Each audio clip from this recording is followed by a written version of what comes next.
Welcome to Your Strata Property, the podcast for property owners looking for reliable, accurate, and bite-sized information from an experienced and authoritative source. To access previous episodes and useful strata tips, go to www.yourstrataproperty.com.au. Hello and welcome. I'm Amanda Farmer and I have with me today Reena Van Aalst. Hi, Reena.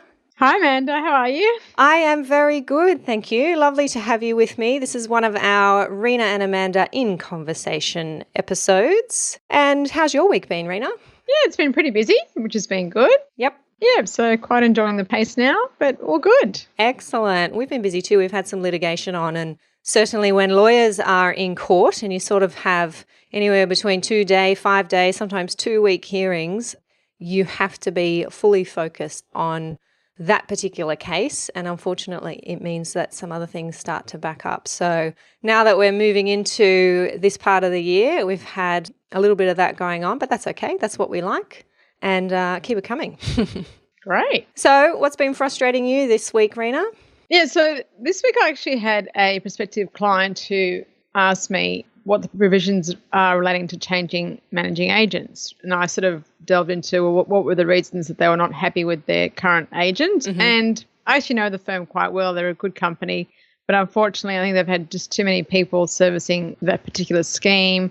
And obviously with changing over, there's a loss of sort of knowledge, and sometimes there's been advice that hasn't been correct. So I think, especially with the new act, I think if people have new staff, and that probably compounds any issues that may be existing already. So I suggested that they actually speak to the licensee in charge and see if they could get another person. And unfortunately, they did speak to the licensee in charge, but they were unable to come to any agreement about a new strata manager. So the interesting thing about this, they said, Reena, but we had an AGM last year in September, and we've already signed a 3-year agreement, because basically that they, last year many agents were sort of trying to put through some of the contracts with the provisions under the new act under Section 50. So well, send me the agenda and the minutes and send me the actual agreement. And they said, Reena, well, we didn't sign the agreement. I said, was there an agreement with the agenda? And they said, no. So anyway, I looked at the documents they had sent me, and I don't believe they actually do have a valid agency agreement, even though they've passed a resolution, which just basically said that they were reappointed. It didn't really say anything more than they had prior delegations. So I was just wondering, Amanda, what your thoughts and views were on that. Because I believe really that they have to rely on the old agreement, because this agreement hasn't been executed and wasn't even issued. Yeah. Well, the interesting thing about strata management agreements is that the legislation is quite strict about how they are entered into, that they need to be agreed in a general meeting, that there needs to be a delegation of the authority that's being granted to the strata manager, and that needs to be recorded, that they need to be executed, and that a copy needs to be provided. Now, my view off the bat is if you don't meet those requirements, then you don't have a valid agency agreement. So it's a little bit different to where you might be talking about contracts generally, where we as lawyers say, look, there's a number of elements to a contract. Just because it may not be in writing or it may not be signed doesn't necessarily mean a contract is not valid.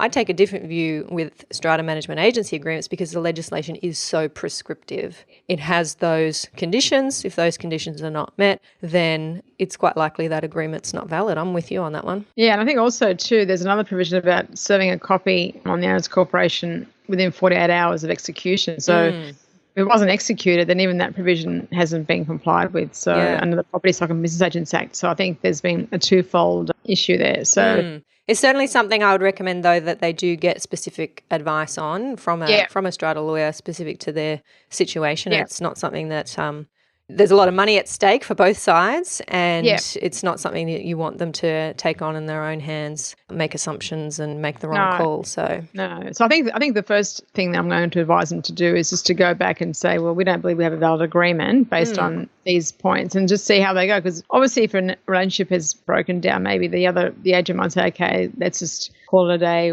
3 months notice or whatever. There could be an amicable termination of the agreement. But yeah, we'll see. Definitely I will let them know they should get legal advice if there is any inkling that there's going to be pushback from the managing agent in respect of any prospective termination. Yep, that's my recommendation. Well, my frustration this week, and I spoke about bylaws a few episodes ago, and I'm going to talk about bylaws again. They seem to be a frustrating thing at the moment in Strataland. The registration of bylaws under the new law here in New South Wales, many managers would or should know this by now. Land and property information, which is where we register our bylaws, they want consolidated sets of bylaws lodged. So anytime that you are resolving in a meeting to add a bylaw, repeal a bylaw, amend a bylaw, you then go off within 6 months. That's the new time period. Within 6 months, you must register that change with the LPI. And when you lodge your new bylaw or amended bylaw, it has to be accompanied by all of the other bylaws. So one whole set of bylaws. Now, many schemes don't yet have a consolidated set of bylaws. They don't have one single document that contains all of their bylaws. Some schemes do because they have very organised strata managers or committee members, but a lot of them don't. So their bylaws are sort of in dribs and drabs, a document here, a document there, and they get sent to us for registration, and we have been going back to the strata manager to say, thanks for this, we will register it, but we need to register it as part of a consolidated copy. Do you have a consolidated copy? And if not, would you like our help to put that together? And some managers say, yep, go ahead, put together a consolidated copy. I'll send you all of my various copies of the bylaws and you can have your assistant paralegal put all that together. And others say, we don't, but we're going to do it ourselves and have their strata assistants spend a few hours putting those together. Now, the interesting question that came up this week, who should pay for this exercise? Where a lot owner is, for example, renovating their bathroom, they're affecting waterproofing, so they need to have a bylaw. The bylaw is resolved in a meeting, it then needs to be registered so the owner can go ahead and do the work. And we, acting for the owner in the registration, say to the strata manager, please send us a consolidated copy of the bylaws. They say they don't have one. We say, well, we charge about $250 to put the consolidation together for you. It's really a typing exercise, takes a few hours for our assistants. And they say, well, that's fine, do that if you want, but we're not paying for it. Your client is the one, the lot owner, who wants the bylaw registered. They should pay to get the consolidation done. And it's something I wanted to put out there and ask you, Reena, is that right? Do you think the owners corporation should pass the buck on to the lot owner? What do you think's fair in that situation? No, I think the fact the owners corporation has to have a consolidated set of bylaws now under the new Act means that they should be doing it anyway. And so this is just probably just bringing that process forward. And therefore, they should definitely not be charging the lot owner who has a right to have a consolidated set of bylaws provided to them. Yeah, that was my view. And for exactly that reason, it's an obligation of the owners corporation now to keep a consolidated set of bylaws. Just because the first time that you've had to deal with that obligation is when a lot owner is registering a bylaw doesn't mean that that lot owner suddenly becomes responsible to carry out your duty and to pay for that. So I'm interested to hear any contrary views that might be out there. So, Amanda, if you don't get that set of bylaws, within 6 months, which is obviously the new requirement, so what happens then? I mean, are you just able to register it by itself, or how does it work? What would the LPI do you think? Well, you can't register a bylaw after 6 months from the meeting, assuming but let's say you get to the meeting just before 6 months, you don't have a consolidated set of bylaws. Can you just go and register it on its own? No, they won't accept it. They just won't accept it. So if let's say, the way I would frame it is to say the bylaw lapses after that 6 month period. So if you can't get it registered and LPI refuses to register it without a consolidation, then you're going to have to go back and hold another meeting. Yeah, so I think this is a good example to our listeners out there that for any scheme that's listening, that you really should get onto this. Now it's only been, 3 or 4 months since the Act has been proclaimed.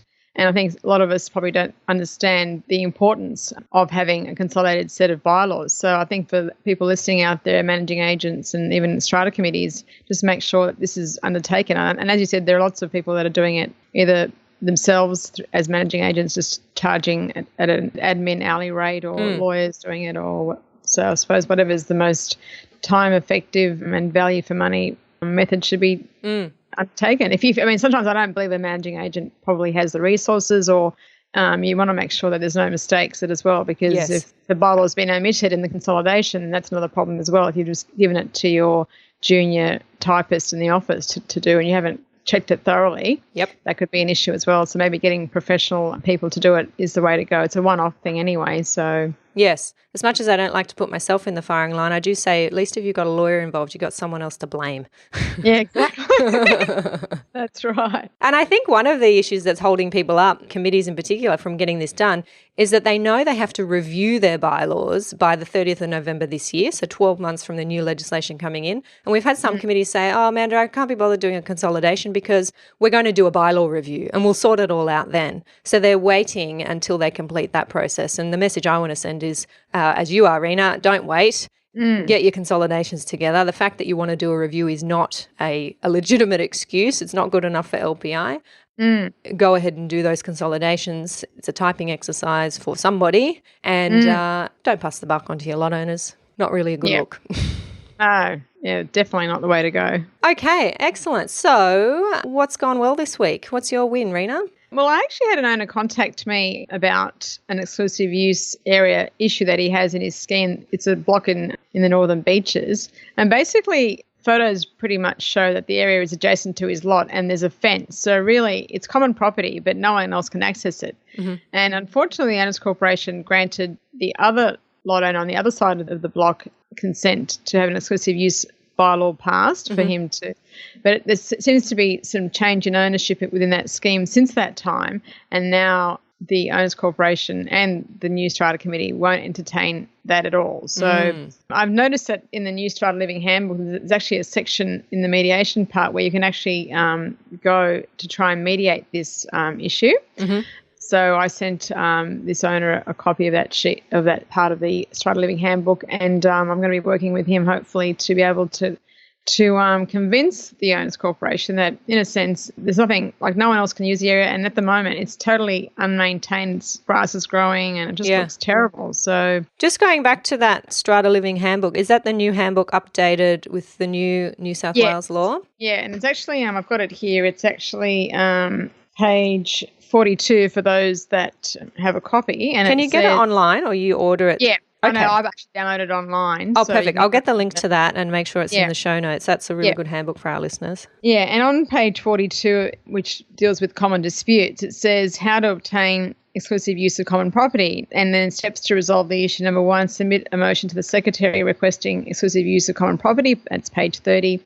And number 2, a common property rights bylaw must be passed by special resolution, and your written consent as an owner is also required. So I think this is a good way to show our listeners that this is now included in the current Strata Living Handbook. So, and it is one of the common disputes where people have. I tend to find in some buildings people say, well, they say no for the sake of no, because why should I give something away? Why should that person have something that I don't have?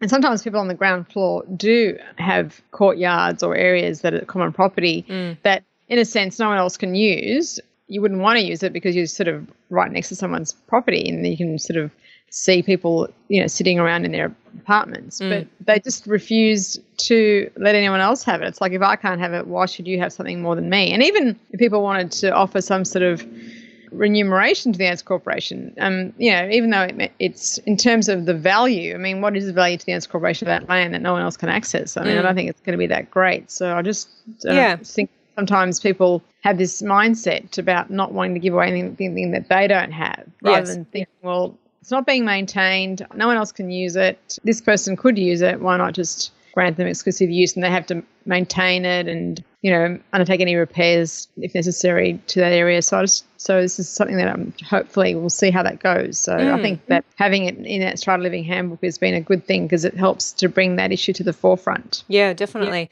And an important legal point, I suppose, to remember there is that owners corporations can't act unreasonably. So as you say, Reena, where they are refusing just for the sake of refusing, if this ever reaches the stage of litigation, that's not going to be good enough. They have to come up with reasons why it is not appropriate for this owner to have the use of that part of the common property.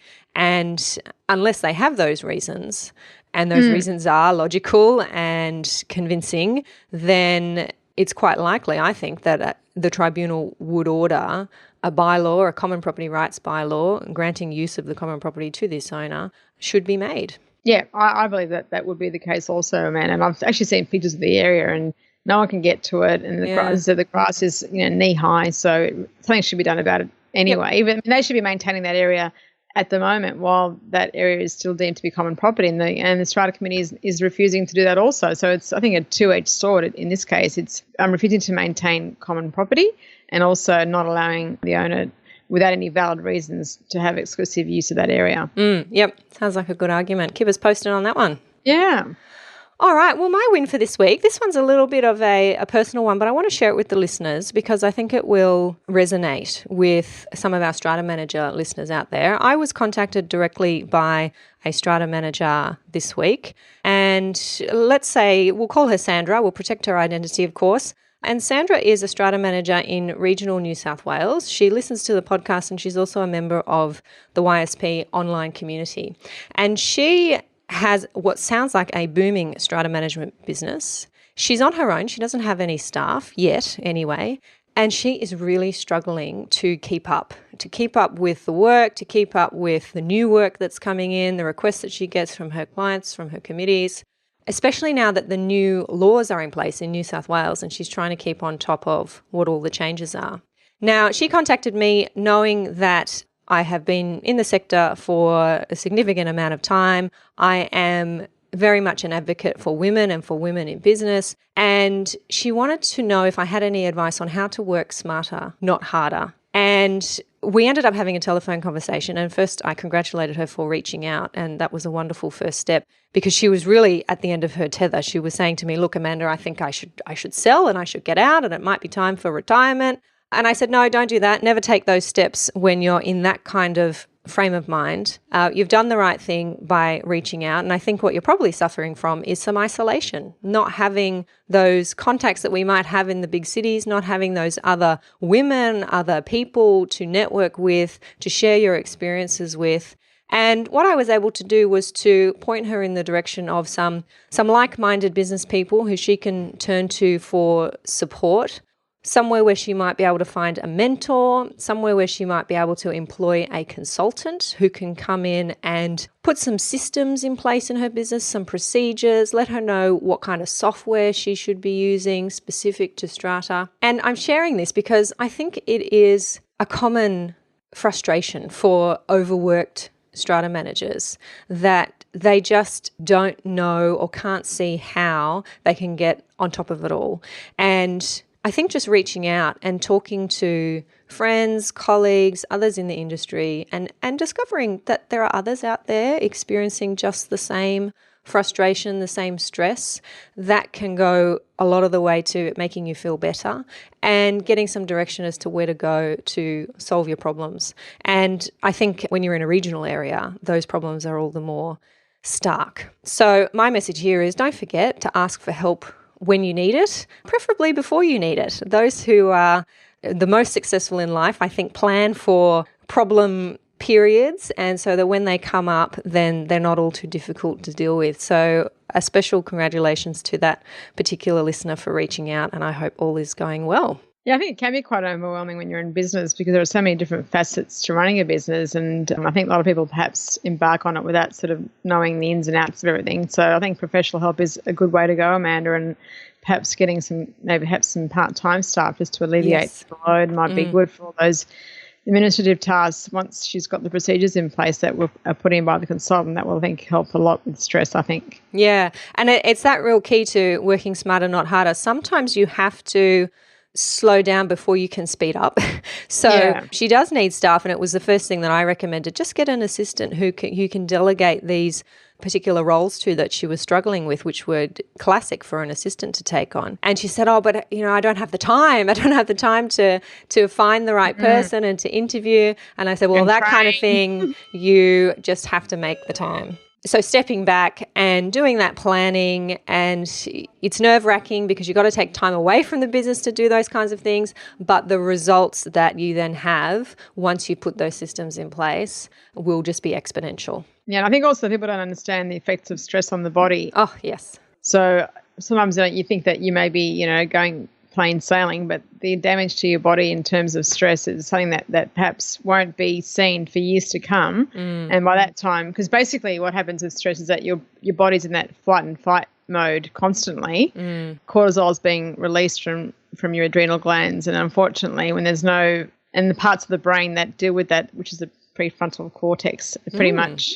I'm not going into the scientific part. This is your of it, medical but expertise. I've been doing a lot of reading on that. I'm actually reading at the moment. It's actually called On Managing Yourself, and these are articles. It's basically HBR's 10 must reads. So it's a Harvard Book Review. Okay. And some of these articles have been written, Amanda, 10 years ago, if not longer. And one that's really struck me is called Manage Your Energy, Not Your Time, because once you've managed your energy in terms of getting enough sleep, being organized, eating well, the rest of it will come into place. And some of the time-saving measures they talk about is like doing the best thing, doing the most complicated or harder tasks in the morning. First thing, blocking out time for emails and telephone calls. So saying, okay, I'll do 1 hour of emails now, 1 hour of telephone calls, for example, because as we know, there's been a lot of studies that say that every time you get interrupted, it takes you 2 or 3 minutes to get back into that set mind. So I'd recommend this one actually. It's called On Managing Yourself, HBR's 10 must reads. Excellent. So, I would recommend that to anyone, our listeners out there, strata managers or any other professionals that are working in other professions where, stress is prevalent in most of our working life, where there's high, lawyers, accountants. I think a lot of us that are sitting at desks all the time. Oh, yeah, that's another killer, isn't it? Sitting is the new smoking, I heard. Yeah, that's what they say. And so getting up, having a break for at least 5 or 10 minutes, going for a walk. Yep. Yeah, so it talks about all those things. And also the other thing I like about it, Amanda, it has like a little summary at the beginning of each of the chapter. So it has like idea in brief, and then it talks about idea in practice. So it's very little short-sized bits to read as well. So. Excellent. Well, I'll look that up and make sure there's a link to that one in the show notes as well, so our listeners can get stuck into that. Awesome. Wow, what a value-packed episode. Yeah. All right, so don't forget to let us know what you think of this format, Amanda and Reena in conversation. Pop your comments into the comments section below this episode at yourstrataproperty.com.au/podcasts, and let us know of your questions or suggestions for topics that you'd like Reena and I to have a chat about. I hope to hear from you. Thanks for today, Reena. Thank you, Amanda. Bye. Thank you for listening to Your Strata Property, the podcast which consistently delivers to property owners reliable and accurate information about their strata property. You can access all the information below this episode via the show notes at www.yourstrataproperty.com.au. You can also ask questions in the comments section, which Amanda will answer in her upcoming episodes. How can Amanda help you today?